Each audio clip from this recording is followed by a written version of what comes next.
What's up, Tailgaters? A year in the booth with Tailgate Nate today. The road to predict all 136 FBS level college football teams this summer is wrapping up its Power 4 journey in West Lafayette, Indiana, with the Purdue Boilermakers. This is a program that needs a ton of building, a ton of it, but can a new head coach help kickstart that process? My name is Nate Pope, otherwise known as Tailgate Nate. Thank you all so much clicking on this video and for helping to support the channel. If you would like to support it even further, then please do what it says below. Hit that subscribe button, and while you're at it, you might as well ring the bell, because turning on notifications does mean that you will not miss an upload at all, especially not one during prediction season, especially not one of your favorite team. I am a sports media graduate delving into the professional world of the industry, and if you would like to see all the cool stuff I get to do while still being up to date on what goes on this very YouTube channel, please give me a follow on Twitter or X, whatever you want to call the platform, and Instagram. It's at TailgateNate29. And please even feel free to email me, tailgatenate29@gmail.com. Thank you all so much for supporting and interacting with me and the channel in whatever way you may be doing so.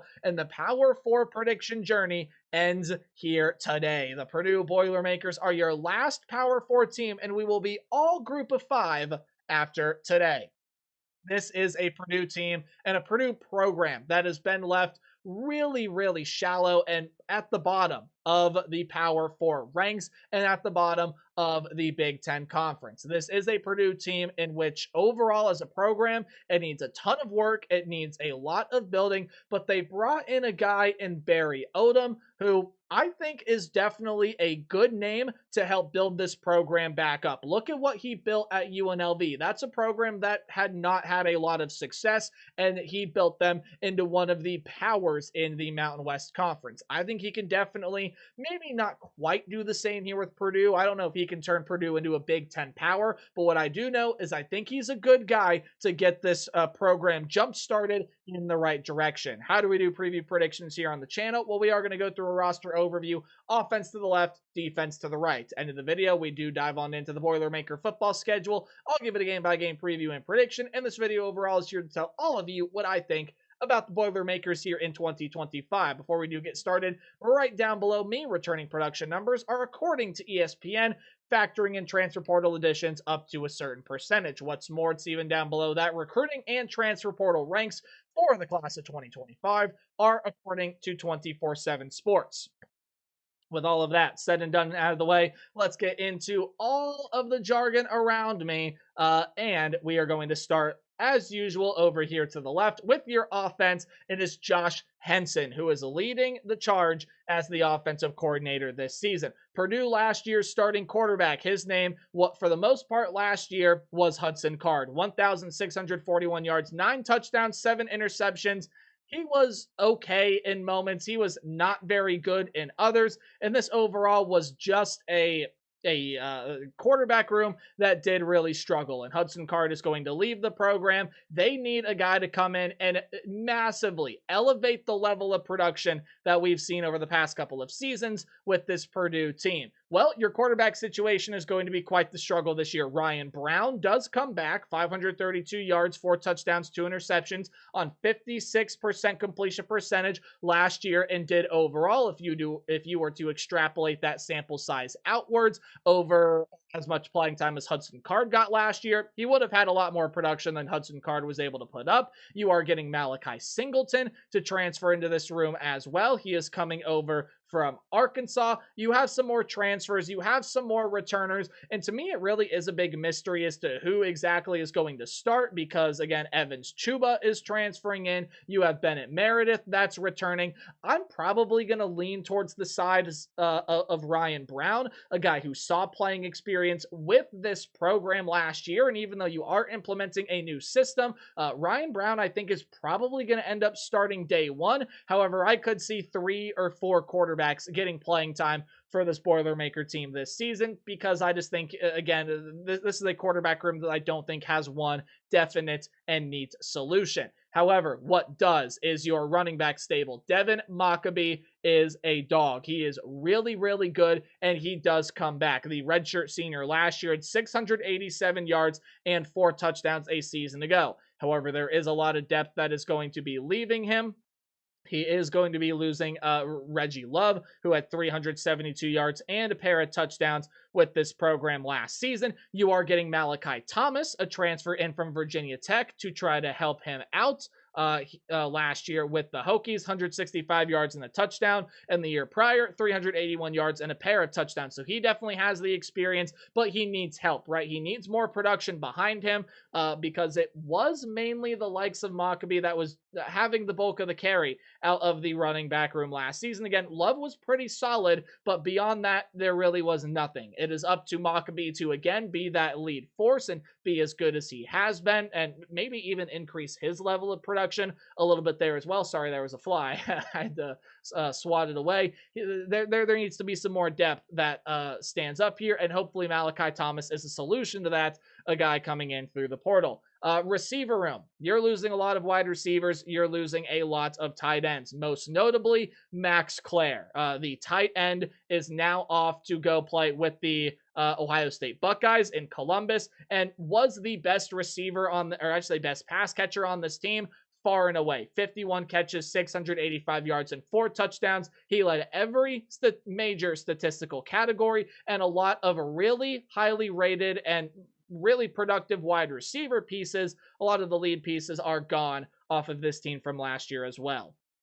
So what does the receiver room look like this year? Talking about wide receivers and tight ends. Well, let's start with the tight end room because George Burhen does come back with Christian Moore and Rico Walker, as well as Christian Earls, and some more transfers that are going to be entering this room. So again, who knows what you're going to get out of the tight end room. And as far as the wide receiver room goes, Denylon Morset does return to this team. He's looking to increase his production from a year ago, and then a lot of transfers do come in my opinion, led by Charles Ross, a guy who's coming from USC, formerly of San Jose State, had 347 receiving yards and a touchdown a season ago. But Nitro Tuggle, one of the better names in college football, is over from Georgia. Corey Smith is here, Michael Jackson III, Chauncey Magwood, and some other great names are entering here through the portal to try to provide a boost to the Boilermaker receiver room. Offensive line, it is also set to rebuild with portal pieces that are going to be joining a returner in Joey Tanona, and this was an offensive line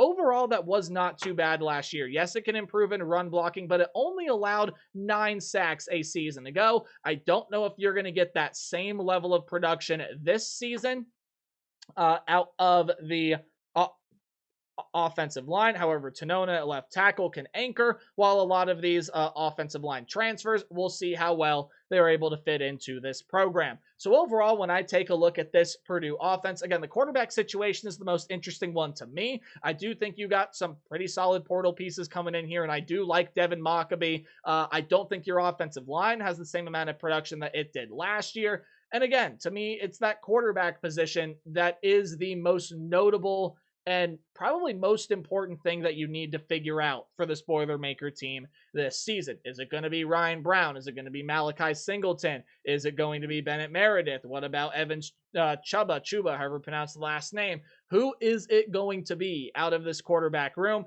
And what combination of pieces in every facet can lead you to have the best offensive success that you can this year? I think there's going to be a lot of mixing and matching on the offensive side this year. Mike Schurer is your defensive coordinator, and this staff really does have quite the unit to try and rebuild. This year, though, it's all about laying that foundation and seeing growth and improvement from what this team has put forth last season. It at points has been a solid defense, but overall really just gave up way too much and not producing enough big moments, right? They only forced 5 turnovers a season ago, 4 interceptions and 1 fumble. In fact, they only forced 2 fumbles last year, only recovered 1. It is just not a team that was built to try to create the big moments. 22 sacks. Okay, yeah, that's nice, but you're going to be losing a lot of those pieces as well. Most notably, Kydron Jenkins, Will Helt, along with plenty of other excellent pieces that are going to be leaving off of this defensive front. Linebacker room, it's going to be entirely rebuilt through the transfer portal. Most notable piece you're going to lose there is Yanni Karloftis. He is transferred out of the program, moving on to some bigger and better things. As far as the defensive back room goes, Dylan Tyneman has been a star with the Boilermakers over the past couple of seasons. 106 tackles, led the team with 6 passes defended. He is definitely going to be exiting this program. I believe he is off to Oregon. You're also going to be losing Kendrick's Breedlove, who was also quite the star with this Purdue team, led the team with 3 interceptions last year. I told you this is a Purdue team that only forced 4. Breedlove had had 3/4 of them, had 3 of them. And so just overall, this is a defense that is losing a ton of talent in every single facet and needs some pieces to try to stand up and rebuild. When you're talking about the defensive line, well, there are a lot of returners and transfers portaling in, but pretty much everyone's going to be playing a bigger role than what they're used to. As far as the defensive line goes, CJ Madden, Jamarian Harkless, and Trey Smith, those are returners. You get TJ Lindsay and CJ Nanali, who actually has been a really important piece and was with Akron a season ago, 6 sacks and 56 tackles. So I do like some of the portal pieces that they did bring in here. TJ Lindsay is over from Auburn and has some pretty high upside on the interior, while again, Nanali is going to be out on the edge. Again, I do like some of the portal pieces they brought in, and I think if everything works out, could see a solid defensive line this year. Linebacker room, Sanders Ellis and Manny Powell. Those are going to be the 2 guys that are going to end up leading this unit. They are both transfers coming into this program. Ellis is coming over from, I believe, yes, Tennessee State. And then Powell is in from UNLV, where he had 59 tackles and 3.5 sacks last year. He, of course, is following head coach Barry Odom over from Vegas. And this linebacker room, again, is entirely built through the portal. You want to go more into the 2 deep. Alex Sanford and Carson Dean are both transfers that enter this program as well. Secondary-wise, already told you who they're losing. And on top of some more studs, experience is still entering through transfers, though. Tony Grimes, senior Crew Wakely, senior Hershey McLaurin, senior Ryan Turner, junior, and Smith Sterling, or apologies, Sterling Smith, redshirt sophomore, as well as some other experienced transfers that at very least will provide you depth. What you have returning are very, very young pieces. So a lot of your experience and depth is coming in through the transfer portal, and a lot of guys that did have some good production really wherever they were. Hershey McLaurin was over at Houston. I do like him. Crew Wakely was over at BYU. I do like him. Tony Grimes was over at UNLV, like what he was able to do for Barry Odom last season. And again, you can just keep going on and on with some of the production they bring in through the transfer portal. Before we talk overall about the defense, special teams, Spencer Porath is going to come back and be your primary place kicker this year. Now as a true sophomore, one of the few primary returning pieces. And then a new punter is going to take over. Jack McAllister and Sam Dubwig both transfer in to this program. Got to show love to the special teams room because kickers are people too. Had to take a drink of water. And let's dive on into talking about this Purdue defense. I do overall really like a lot of the pieces they brought in through the transfer portal. They provided some solid production at their programs in the past. But to me, when I take a look at this Purdue program, this roster, I think has a lot of good pieces. I like Devin Mockabee. I think some of the other skill position pieces are pretty solid. Offensive line, I do like some of the pieces. Defensively, I actually like quite a bit that they brought in through the transfer portal. But I think overall, when you're taking a look at this program, there's just a lot that has to be built. You have to build the foundation. You have to build a culture. You have to take this program out of the depths, and you have to do it in a conference as tough as the Big Ten and with a schedule as rough as the one that you see right over here. You're probably looking at maybe only 3 or 4 teams that are not going to be postseason players in bowl games, and even a lot that potentially could be players for the college football playoff conversation on this schedule. Now, you do avoid Oregon and you do avoid Penn State, but there are still a ton of landmines on this schedule, and we'll break it all down when we get there. Odds courtesy of FanDuel are current as of recording this video, and probably no surprises that Purdue has some pretty long odds to do just about anything this season. Longest odds tied for it at least to win the conference, tied for the longest odds to win the Natty, and I'm sure that they don't have very good odds to reach the college football playoff either. That win total is set at 3.5, so there is confidence after a 1-11 season last year that Barry Odom is going to be able to build this program up. And I do think you start out this season on a fairly good note. Ball State, I'll tell you right now, I would pick to beat Purdue if Caden Samanza was still at quarterback, but he is off to Tulane, and Ball State did lose a lot of other pieces there as well. I think Purdue is going to find some things at the beginning of the year to just work it out, as the schedule is still easy. easy. I think they get that win against Ball State, and I think they get the win against Southern Illinois as well. Now, if this is going to be a program and a job for Barry Odom that is a lot more difficult than what you may see on the surface, then they may lose one of those two games. They may lose both of those games. It just could prove to not be a pretty season for Purdue. In fact, I'll just tell you right now off the bat, I don't think they win another game the rest of the season. USC, they are going to be much better this year. I especially think they're going to be much better defensively because they started to turn that corner with D'Anton Linnet as defensive coordinator last season. Now, Jade Maeva at the quarterback position. You have Lincoln Riley, the quarterback whisperer. Did not really work out too well with Miller Moss last year, but I think Jade Maeva provides some really nice things and is going to be a good player in this USC quarterback room. Yes, you did lose a lot of skill position pieces, especially in the wide receiver room, but the transfer portal class is great. And the biggest thing is that defense taking another step in the right direction. USC is a lot more talented than Purdue. I think they win that one. And Purdue certainly is not going on the road and beating the Notre Dame Fighting Irish. Purdue's just not going to be able to slow down Jeremiah Love, and they're not going to have enough offensive production. Devin Mockabee is not enough to be able to get through what the Notre Dame defense is going to be this season, which is probably going to be one of the best units in the entire country. So that's a no-go. That is a loss for the Purdue Boilermakers. Again, I told you they're not going to win another game, so we'll keep this train rolling when you play the Illinois Fighting Illini. I think Illinois is probably that sleeper team in the Big Ten Conference this year to get into the college football playoff, just like Indiana was last year. I think Illinois is that team this season. I absolutely love what Brett Bielema has built there with that program as far as the roster goes. Like a lot of the skill position pieces, I think Luke Altmaier coming back at quarterback. Again, he's not a spectacular name, but he doesn't have to be spectacular because I really like this defense that Brett Bielema has built. I think they got a lot of the heavy hitters, did really well,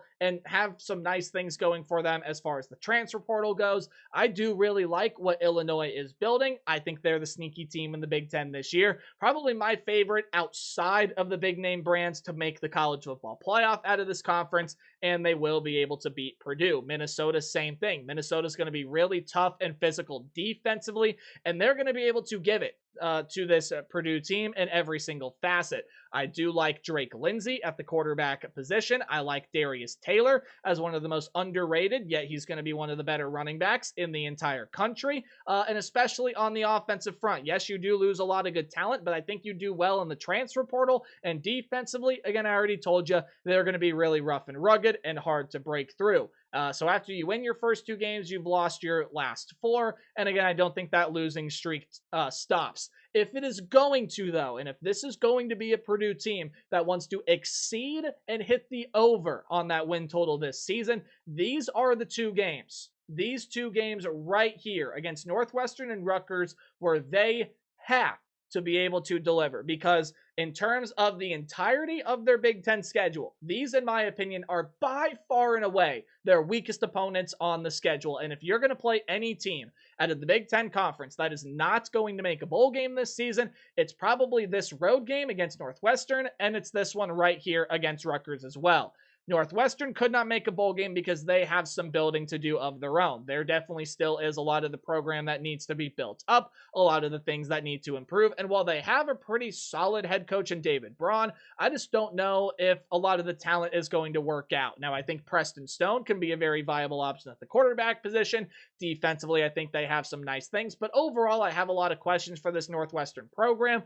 I have a lot more than Purdue, and David Braun has at least set his foundation and seen success with this program before, especially it being on the road. And I know home field advantage doesn't mean much for Northwestern until they get their brand new stadium. Right now they're playing at a lakefront stadium that doesn't hold nearly as many people as what Ryan Field did. I believe that Northwestern is going to be a fairly competitive team at moments this year. And again, when you look at the Northwestern schedule, this one feels very winnable to them. And while Purdue has to build and find that foundation, I think Northwestern is going to get the better of them. Now, I said Rutgers could not make a bowl game, but it's not for lack of talent. And I honestly think this is going to end up being a fairly breezy win for Rutgers here. Ethan Kaliakmanis made some big strides last year, and even though You do lose star running back. Why is the name slipping my mind? You guys know who I'm talking about. I don't know why I can't think of the name. Manungai, Kyle Manungai. There you go. I don't know why I couldn't think of that. Manungai is gone. Some good wide receiver pieces and defensive pieces are gone, but Greg Schiano coaches this team really well. Definitely, if it weren't for the schedule, I think Rutgers could easily navigate back to a bowl game, but the schedule is pretty treacherous. I still like Rutgers to beat Purdue pretty handedly, and then these last 4 games of the year, I mean, good luck. I don't think you're going to win any of them, and I don't think it's going to be particularly close. Michigan in the Big House, not going to happen. This is a Michigan team that, look, is going to get better in a lot of facets, especially the quarterback and wide receiver room, especially with Bryce Underwood coming in there to be QB1 this season. And the Michigan defense is still absolutely loaded top to bottom, not beating the Wolverines, not beating the Ohio State Buckeyes. They have a pretty solid shot to repeat as national champions this year, even with all they do have to replace. They got the 2 best players probably in the country, at the very least, the best offensive player in the country in Jeremiah Smith, the wide receiver, and the best defensive player in the country at safety in Caleb Downs. And good luck trying to stop either of those 2 guys. This was a massacre in Columbus last year. It'll be a massacre in West Lafayette this year. Ohio State kills Purdue. And I think Washington does the same thing. You have to go on the road and play this one in Seattle. I think that's going to be a loss for this program as well. Washington's another team out of the Big Ten that I think could also see some drastic improvement this year and be one of those sleeper teams, much like Illinois can be this year, that can make a run at getting into the college football playoff, especially if Demon Williams takes that next step. I really like what I've seen out of Jonah Coleman. I think he's a phenomenal running back. Love what they've done as far as the transfer portal goes in the wide receiver room. Defensively, a lot of really nice pieces. And a head coach in Jed Fish that has seen success with programs before. I think Washington's going to be a good bunch this year. Watch out for them into the Big Ten Conference. You have Indiana here at home to close it out. And folks, Indiana football is not going anywhere. As long as Curt Cignetti is there, Indiana is going to be a force to be reckoned with in the Big Ten Conference. And I love them getting Fernando Mendoza over from the transfer portal. I think that is a massive win. I like Fernando Mendoza a whole lot, and I think his true potential gets unleashed here with the Indiana Hoosiers. Really, really like him. I think he is a really, really good weapon. He's got Elijah Surratt still to play with in the wide receiver room. And even though a lot of defensive depth is gone, you get a lot of your heavy hitters coming back. Again, Indiana football not going anywhere. And like I've said from the beginning, this is going to be a rough season for Purdue, and it could go a lot worse for them than 2-10. Now, again, I still see some ways that Purdue is able to envelop some wins, probably against Northwestern and Rutgers most likely, and be able to make something out of nothing in Barry Odom's first season. But I said it before we previewed the schedule, and now I'll say it after. This is not a year where I think you're going to see some stupendous results unless everything just somehow mixes and mashes, and Barry Odom seems to be the seamless, perfect transition fit into this Purdue program, which he very well could be even with a record like this. I like Barry Odom. I think he's a really good head coach. Look at what he built at UNLV. That did not happen overnight, though. It took time, and I think it's going to take time to try to build something here at Purdue. This is a program that under Jeff Brom was playing for a Big Ten Conference championship. Now, he probably wouldn't be doing so if there were still divisions, but Purdue was a team that has seen success this century. In fact, this decade, Purdue has seen some really good success. This is the program right now that just needs so much help. It needs so much building. And while I like Barry Odom for the job, he surely has his work cut out for him, as I see a rough year ahead for the Purdue Boilermakers. Power 4 predictions are done. We head into a full slate of Group of 5 programs from here on out. Got about 60 or so left. Thanks for sticking with me, and please let me know your thoughts on the Boilermakers in the comment section down below. Remember to play hard but tailgate harder, and I'll see all you guys in the next video. Goodbye.